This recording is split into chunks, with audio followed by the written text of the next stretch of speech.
Hey friends, John T. Meyer here, host of the Lead More podcast. Welcome to the show. On today's show, we sit down with my friend Aleasha Bahr to talk sales. Yes, sales. It's something we all got to do, but I think you're going to appreciate Alicia's take or her angle when it comes to sales. Her line, she's the creator of the Black Sheep sales method, and her main tagline is, because if it's a fit, then it's a fact and there's no selling involved. So what we talked a lot about today are some key tactics and strategies to qualify, to make sure that we're aligned, to define who you're trying to sell to, so that if you actually care about the customer, if you actually want them to succeed, when you get to that sales call or coffee meeting or whatever context you're selling in, it's not selling, right? It's problem solving, it's helping, it's adding value. So in this episode, we talked about three key areas. One is to define your anti-audience. Right? So we always talk about define your audience and get niche, but who is your anti-audience? Who is not a fit? Really define that. This was a good exercise for me, something I have never done. The second one is to have check-in questions. So as you're selling, don't go on the 10 to 15 minute spiel and then at the end be like, does that sound good? Or are you ready to say yes? Check in throughout the process. What do you think about that? What are your thoughts? Does this make sense? And as you're checking in, you're not only getting buy-in, but you might be off the mark and have to adjust and pivot, right? Makes sense. And the third one is to talk about investment. And this one I laugh about because us Midwesterners, really, most people just are not good about talking about money, right? Everything we say after we say the price is usually negative. Do we call it price? Do we call it cost? Or do we call it an investment? I always was taught, do you lean forward when you say the investment, or do you lean back because you're scared and nervous and not confident? So we talk about that too, and how can we talk about investment and make that not such a scary thing? So that's just a sample of what we talk about in today's episode. If you're an entrepreneur, if you're a CEO, if you're a leader who has to sell something, even if you're selling ideas, not monetary exchange, you will learn something in this episode. I really enjoyed the conversation, so let's go chat with Aleasha Bahr. All right, everybody, welcome to the show. So excited to have my friend Alicia here with us today. Good to see you. How are you? I'm great. I'm so excited to be here to talk to you, John. Yeah, ready to talk some sales? Definitely, always. Sales, that's your thing. So I do want to know, so today you both consult and coach on sales. Sometimes that's training, sometimes that's reworking the strategy, sometimes that's, I'm sure, even like role-playing the sales call, I bet. But let's talk about how you got to that. I'm sure you had some both successful and maybe painful sales experience in your life. Tell us about that. Yeah, so I got my sales experience selling digital marketing for Cox Media. So, sure. Mm-hmm. Yeah, and I was always what you would call a natural at sales. So whenever you ask a natural at sales like what they do, they're like, well, I don't really sell. And it's like, well, what does that mean? Because nobody can imitate that. Yeah. And usually what it means is that they're actively letting someone know, like, oh, hey, actually, you don't need this email option. I would recommend going with our social posts because you need action much quicker and we have a bigger audience there. So you're like telling someone when it's not a fit for them, even though that could be more money for you. Sure. So it's really magnetic because it's just so rare that somebody's not only thinking about their own commission. Like, when somebody's doing Facebook ads, for example, and somebody comes to them who's just started a business, that salesperson knows that person's probably not going to get results. And they have an option. They have an option to sell them the Facebook ads anyway and burn them and know that they'll be gone in 3 months.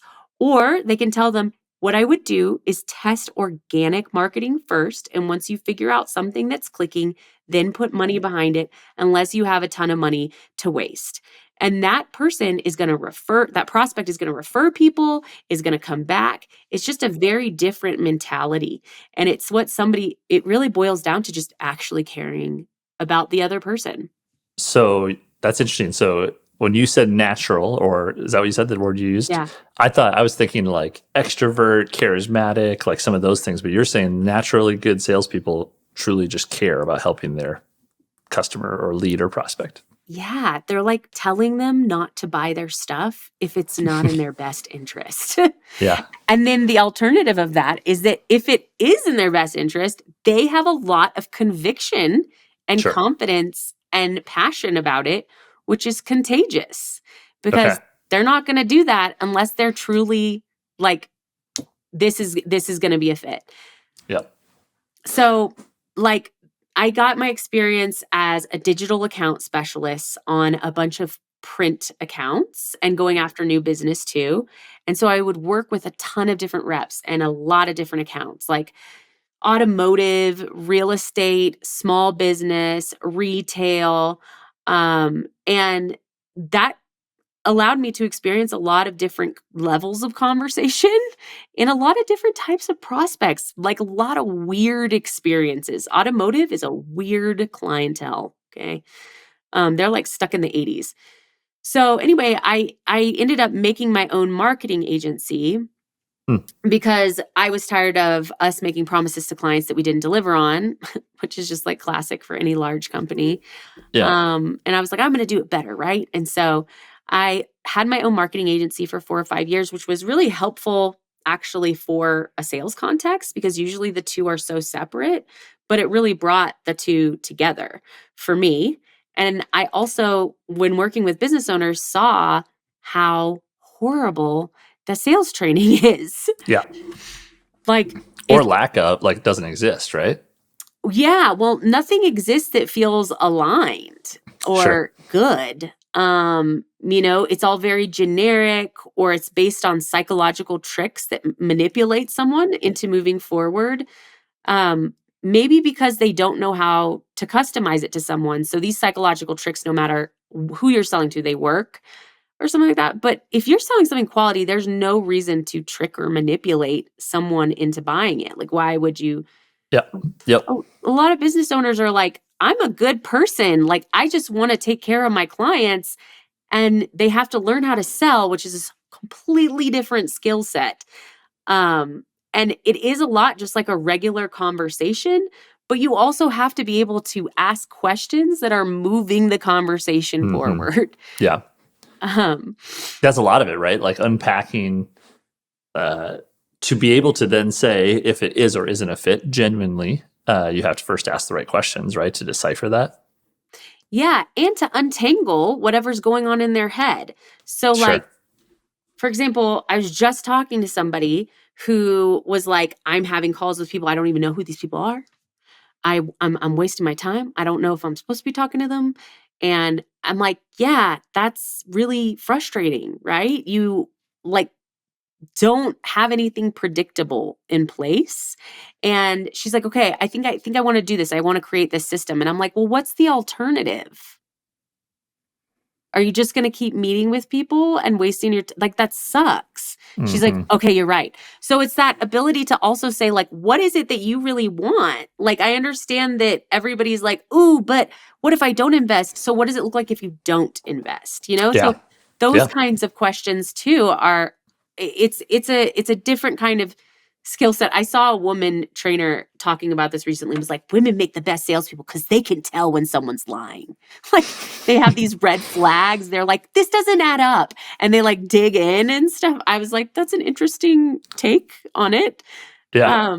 But Do you it's that, have you, I mean, you've either trained or worked with or collaborated with lots of salespeople. Is there my guess is there isn't a certain silver bullet or specific recipe on what makes someone great, but do you have any assumptions that you think that are most common?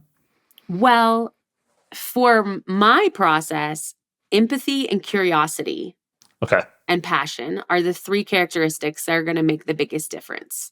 Okay. And I actually am very excited. I just created a sales assessment. Instead of saying that there's like one style of personality that's good at sales, because like my husband, for example, is a huge introvert. He did like a DISC test Yeah. and they were like, oh, you're like the style that should never be a salesperson. And he's in outside sales and he makes his company millions and millions and millions of dollars selling machinery. Oh, wow. So it's just like there is no one sales personality. It's really like, because you'll meet somebody who's chatty and charming and you assume, oh, they're going to be great at sales.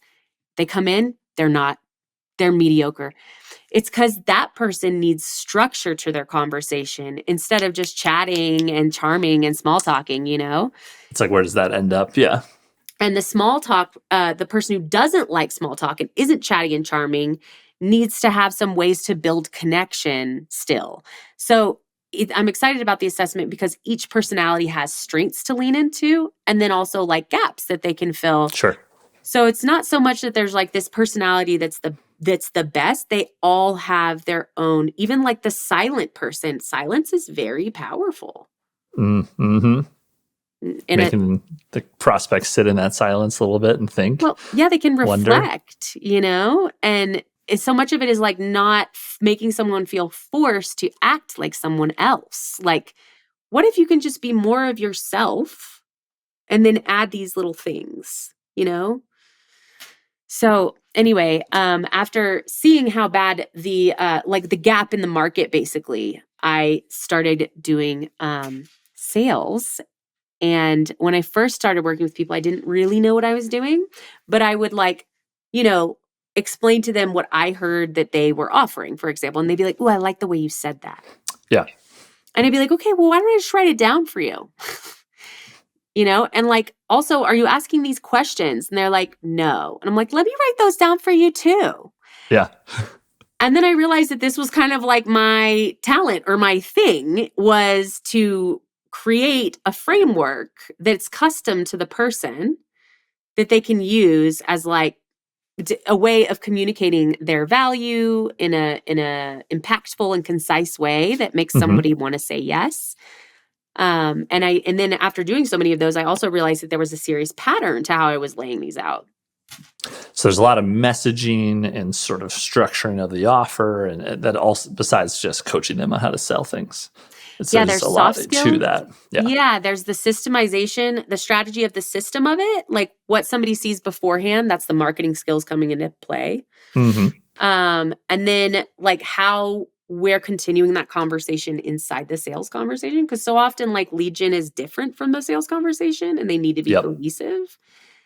And then what happens after the conversation too, but also the soft skills, because there's no way to script a like a prospect's going to be different every single time. Yeah. So how do you navigate a conversation when someone throws a curveball at you? That's where the coaching kind of comes in. It's like, cool. Yeah. Love it. So I was talking to you and I was saying how my audience is a lot of entrepreneurs, small business owners, maybe solopreneurs. And I said, what would be the things that those people need to know? And you came up with 3 really good ones. So that's what we're going to break down in this episode. So the first one, this is a cool idea. I've never done this. This is probably one of my weaknesses of thinking I can sell to anybody, is defining your anti-audience. So what's an anti-audience? Yeah. So since the black sheep sales method, the philosophy behind it is if it's a fit, it's a fact, and there's no selling involved. So the idea is that you have criteria for who is a fit and criteria for who is not a fit. And you're actively letting the other person know this.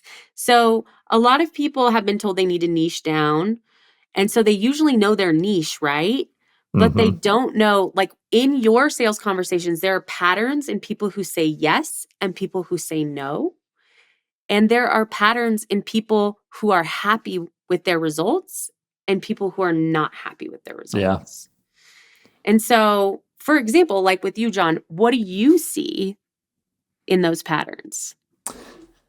Yeah, so like with the niche thing, sometimes I feel like I over-index by just thinking about like how much revenue they're making, or some of these, pretty black and white, we'll call them statistical filters. But the truth is, it's not about that. It's probably more about how much pain do they feel in running the solopreneur business? Do they feel like, it's all going to break and fall apart? I actually find a pattern that I would recognize is the folks that say yes are the ones that are growing and feel overwhelmed. Whereas I don't think coaching is like this.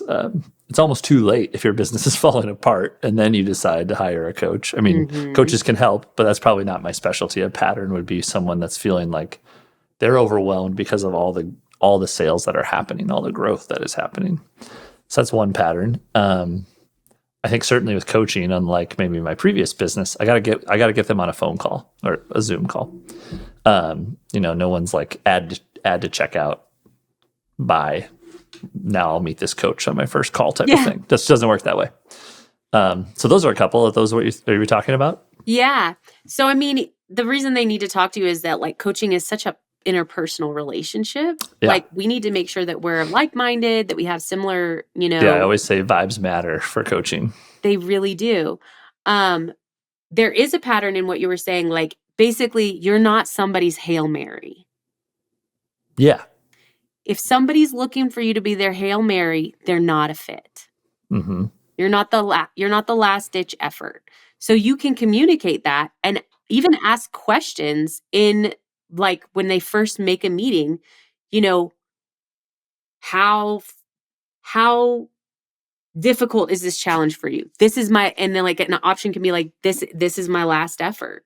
Like if this doesn't work, I'm folding. Okay, we're not a fit, Yeah. So yeah, that is a good example. Yeah, that's really good. Okay, so would you say it's a combination of, let's say, demographics and psychographics, and when you say defining the audience, the anti-audience, are you creating a persona? Are you creating like qualifiers or red flags almost? Red flags. Yes. Okay. So like you mentioned, the criteria for you is growing, right? So probably not somebody that's too new. So like, where are you in your business? If they're like just starting, or if they're like, this is the last effort, neither of those people, right? And then they need to have opportunities on their table. Do you have opportunities right now? So another thing, where are you in your business? Another option could be like, I'm overwhelmed with the amount of opportunities I have and I don't know how to streamline. You're That's like, that's my person, right? And you're able to say in the conversation, like, that's my sweet spot because you're right in the middle of some growth that could go really badly and could go extremely well if you had the right systems in place. And I would help you put those systems in place. So, yeah, I was going to say, I mean, we're talking sales, but this makes me think you can even back this up and make this partly your marketing before they even find you, right? Is defining your anti-audience. I usually put it like on a website, like in a LinkedIn profile. Like if you'll see sometimes people attempt to do a little bit of it. Like this is not a silver bullet, but like it's just become so generic. So you want to be more specific about it if you can. Okay. And yeah, tell us a little bit about, you said, how to do it. So, what ways can we workshop these ideas to really zero in on our anti-audience? Yeah. I mean, so you want to look at like the people. So a lot of times, for example, too, like, I don't know if this happens to you, John, but maybe somebody's confusing you for lead gen. Sure. So those people think you're lead gen, they come in and they're unhappy with results. So you want to be clear, this is not lead generation. This is like you have leads figured out and we're making the most of the opportunities that you already have on your plate. So with somebody like you have such a breadth of experience. You really could help in any facet of the business, which for experts like that can be slippery in a sales conversation and accidentally bring in people who are having a different expectation. And even though you do know all those things, there are things that you like the most. Mm-hmm. And so you have to be very clear in communicating like what those things are. Like maybe there's a little bonus of that, but it's not the point, okay? If that's what you're looking for, I would really go here and you can direct them somewhere else.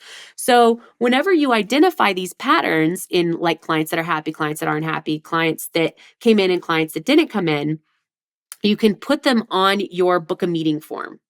So for you could say like, what are you wanting support within your business? And you can have lead generation as an option. And in parentheses, this is not what we do. So that person knows, okay, if that's what I need, I'm just not going to book the meeting, right?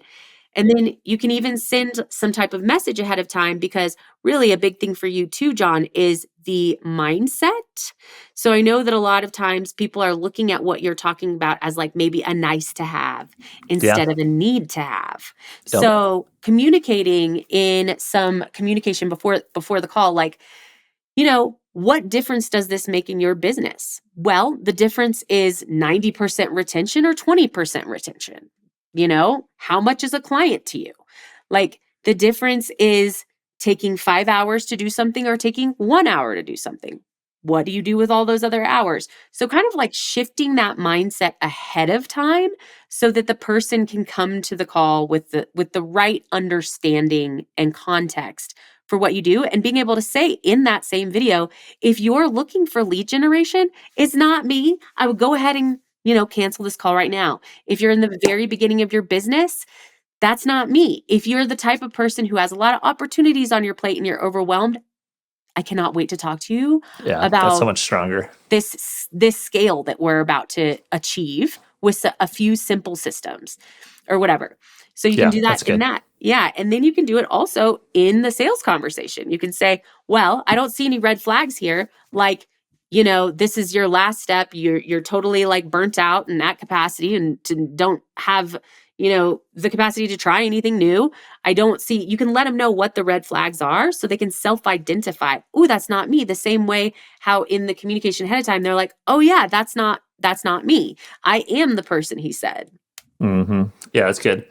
I've used that in a sales call as sort of describing the people who get the most success out of the program do this, this, and this, right? Like kind of almost teaching them how to be a good coach client by highlighting one of my best ones, and so that's a real example. And because I think what you said is true. Like I feel like I could help. I like the diversity of coaching and the sort of the randomness, but I would agree that I think I've had positive results with all of my clients, but to varying degrees. Some are really successful and some are, successful. And I think describing what makes the really successful people successful is a good way to do that too. Yeah. And I know that you really care about your clients and the impact you're making. So you want to communicate like, hey, this is going to help you, but it might not be the biggest challenge you're facing right now. And maybe you should go do this other thing first, because it sounds like that is the bigger challenge the domino that needs to fall first. And then I'll help you with all of your opportunities or whatever. Yeah, that's good. Okay. So that's the anti-audience. Tell me about check-in questions. You describe these as ways to make the conversation collaborative. So what are check-in questions? Yeah. So traditional sales conversations is like this interrogation vibe where somebody's just like drilling with questions and there's like no feedback on the questions, right? And then they like pitch for 10 minutes at least. Mm-hmm. One person's talking. And then they ask, does that make sense?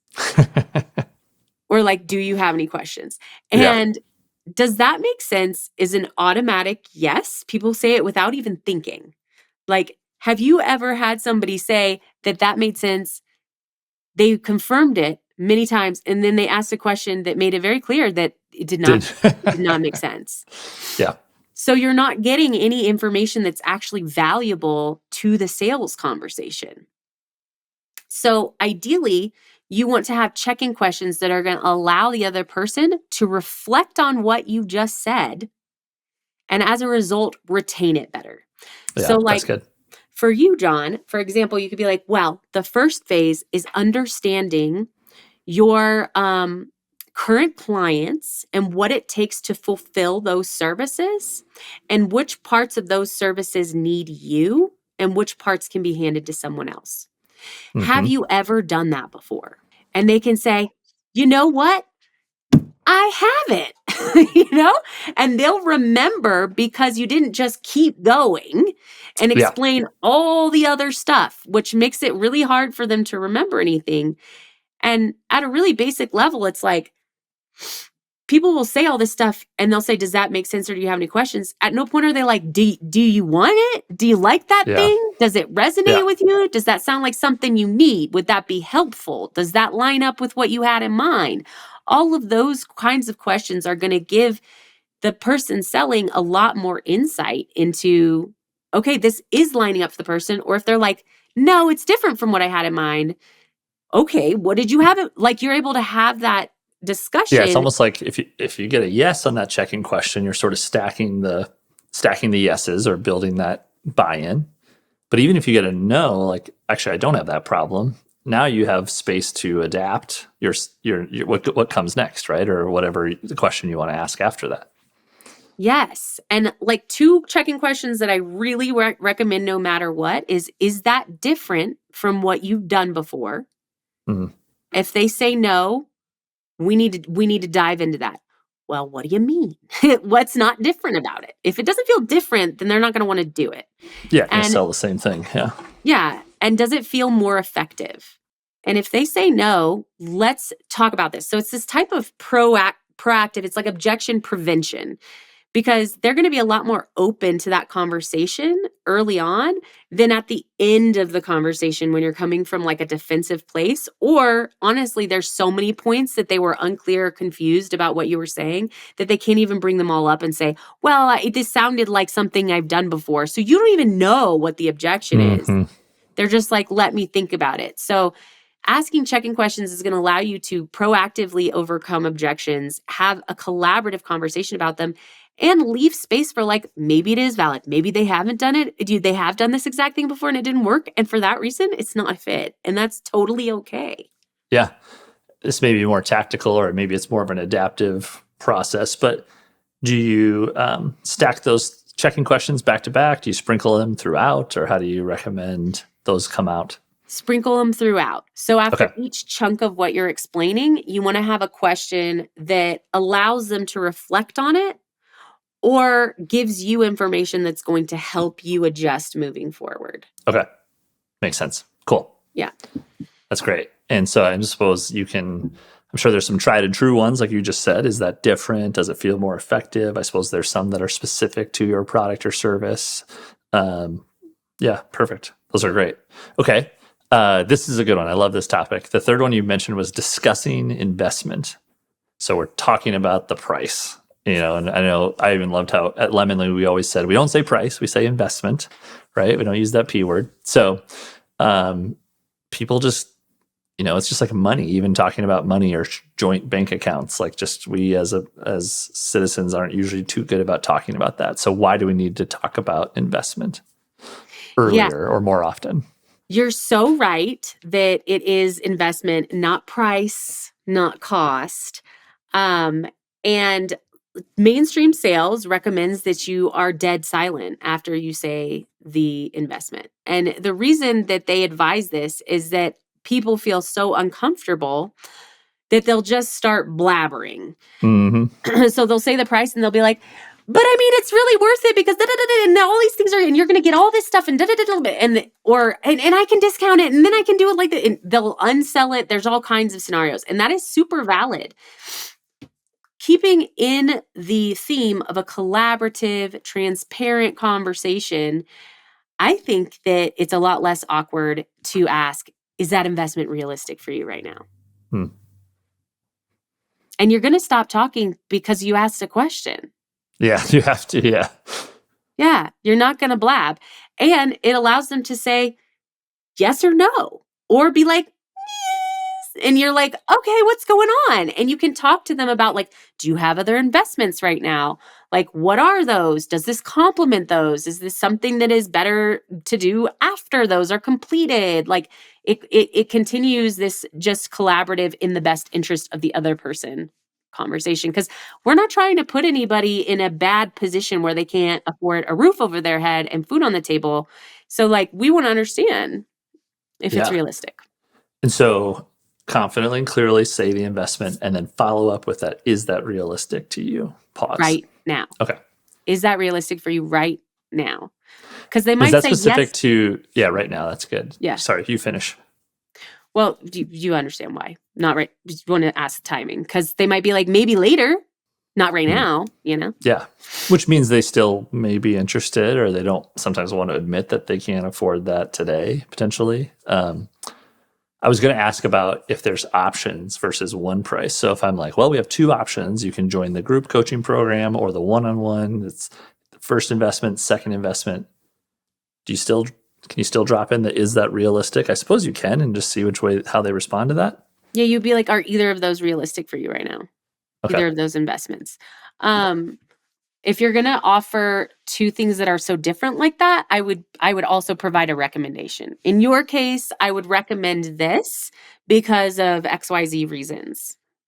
Yeah, I do I appreciate when you say these things that I'm like, okay, I do that sort of subconsciously. Like you asked about sales training, and I think most of it is just through failure, right? Like most of my sales training is just by making a lot of mistakes. And so I have learned that like my group coaching client is very different than my one-on-one. And so I sort of naturally will say, I think you're a better fit for A or B. But I don't even really realize that it was like that wasn't on my agenda to make sure I do that. It just happens, sort of organically. But you know why? Because you actually care about the person. It's so easy when you really care. Yeah. So how do you think about, I think on this investment piece, people are either awkward about talking about money but there's also always and I struggled with this too. In my early days of Lemonly, we had, Netflix filling out our form and then a nonprofit down the street from Sioux Falls. And so like, I was always afraid to say the investment because I kind of wanted to change the investment, which I eventually learned was just a bad idea because I couldn't remember which price I said to which customer. I had to go change the PowerPoint deck accordingly. But there was this feeling of like leaving money on the table, right? Or, well, Alicia could probably spend twice as much. So I'm going to say, So how do you think about that when is that just a lack of confidence in your price likely?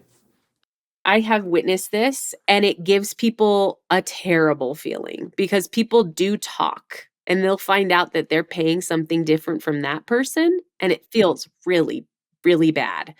So you want everybody to have the same investment, but if there's somebody who could afford more, it's another side of sales is to have an upsell strategy. Mm-hmm. So you could offer a bigger package to this person. You could offer some type of continuation. You could offer some ancillary services. So rather than taking like the same thing and giving it at a different investment, I would more so like create like a different, in a way that actually is serving the other client too. Like Netflix is going to need more. Yeah. Probably, than the nonprofit and stuff. Although nonprofits often will ask for a nonprofit price. Mm-hmm.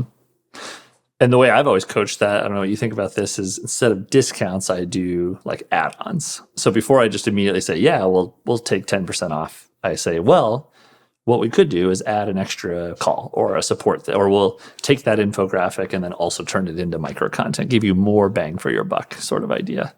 How do you think about that? I totally agree. So there are ways to add urgency to a sales conversation too. And a lot of times people will be like, if you buy it today, it's $5,000, but if you come back, it's $7,500.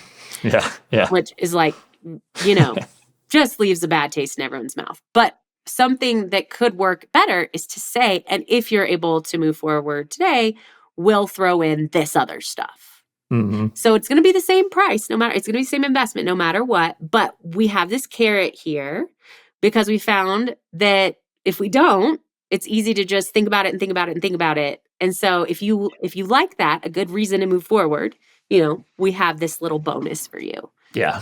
And that to me definitely rings true when, kind of based on, is it truly a supply crunch or not? Like I understand why the last seat on an airplane is more expensive because it's the last seat, right? Whereas joining my coaching program, my group coaching call, which costs me, nothing extra to add another spot to my Zoom call, is double the price tomorrow versus today. Yeah, it just feels icky.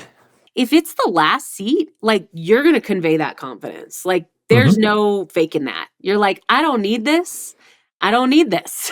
Like you can buy it at this price or you cannot. I don't care. And the other person can feel that difference between false scarcity and real scarcity. And if it's really scarce, like that's valid. Like you need to communicate that. Yeah. And kind of to your point about like, is that a lack of confidence in your pricing when you're like, I want to do this price for this person and this price for that person? It's a lack of confidence in your pricing, but also like who you're targeting. So it might be really expensive for this person, but you know that the value they're going to get is the same. So you're really pricing things by the result that somebody gets. And like, if that's not if that's not in your budget, then it's not a fit. If you don't value that result enough, then you're not my people, and I'm not going to lower it for you because I know how much work it is and I know the result that you get at the end. Yep. Yeah, and on that point, I've had to kind of remind myself too that like value is on the result and not the up. With solopreneurs, I've thought, well, if they're only making, let's say, $100K, like they're not going to pay 5, so my program has to be cheaper than that. Well, why? I don't know. I just felt like they wouldn't pay 5, right? So you have to really understand what you can transform and the ROI you can bring in the context of coaching and consulting, especially. Totally. And I mean, this comes up a lot. Like people think they have to include more hours, more time. And it's like not about the time, because if I can get you a result in less time, why would you want it to take longer? Yeah, it should almost cost more, right? Yeah, right. Yeah. Yep. Let's pull on that thread one more time on the idea of confidence, because we talked about it in the confidence in your investment or confidence in true or false scarcity. But how about just in general, how do you coach sales folks on the idea of confidence? Because it does seem like that might be one of the most important things. You can just tell quickly on a call who believes, in their product or service and who doesn't. So that's why the philosophy, if it's a fit, it's a fact, there's no selling involved, can really take the confidence thing and make it a lot easier. Because it's like, does this person meet this criteria of the person that I get insane results for? Then you're naturally confident in it. The lack of confidence comes from not knowing if this is the type of person that I get an insane result for.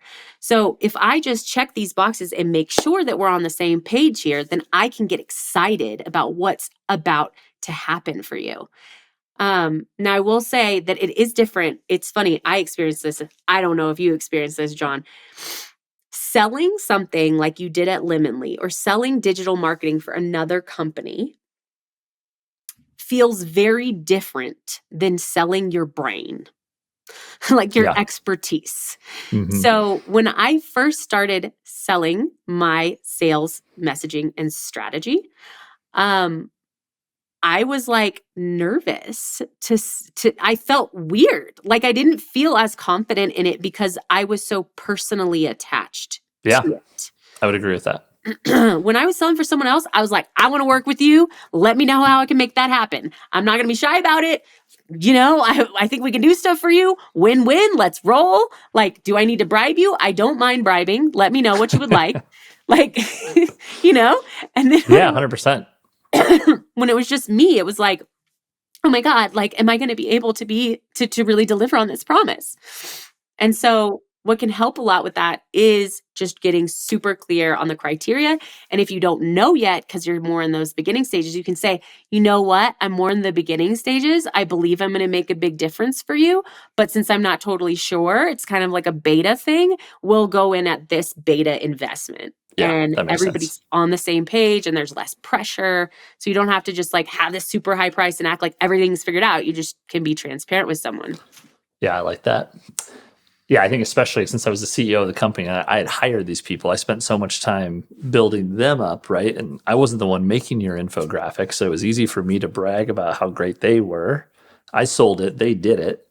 But then you're right, coaching was different. It was like, you got me. I'm here now. Oh, that's who you're paying for. And a little of that imposter syndrome probably sneaks in, especially when you're a new coach. Now a couple of years under my belt, I feel like the confidence has increased and you got those case studies, but definitely relates. Yeah. I mean, I talked to a woman who just came out of being the VP of sales and she's like struggling with this confidence thing because now she's going to be selling herself. Yeah. Like coaching isn't even like, here's a tangible thing. Yeah. All the time. Pretty squishy. Yeah. Yeah. So it definitely, making it as tangible as possible and then also having the criteria for the person. Well, now I can see how these three stack together, right? So it's like if you are already on a call with the person who is your fit, you've already sifted out the anti-audience, and then you're checking in with them as it goes, you're building that confidence so that by the time you are discussing investment, you're not even worried about it, right? They should be like, you're a yes, they're a yes, where do I sign? It's right? A fact. Let's just do it. What you need is what I do, and it's within your budget. Like, I can't wait to help you. Let's roll. Yeah. Awesome. Well, I love this. Really good stuff. We'll make sure to put all these like notes in the show notes and these questions. The question I always like to finish with, Alicia, is what do you think is your superpower? What's the thing you do better than anybody else? So I think that I am really great at empathy. Mm, I think that that that makes can sense. work against people sometimes, but it helps me a lot because I'm so able to put myself in someone else's shoes and hear it through their ears and see it through their eyes and think of how that would affect me and then adjust based on that. Yeah, I like that. That makes a ton of sense for that role. Um, I would almost argue that probably matters more than the charisma or the personality or the things that we think would be an awesome salesperson is the empathy.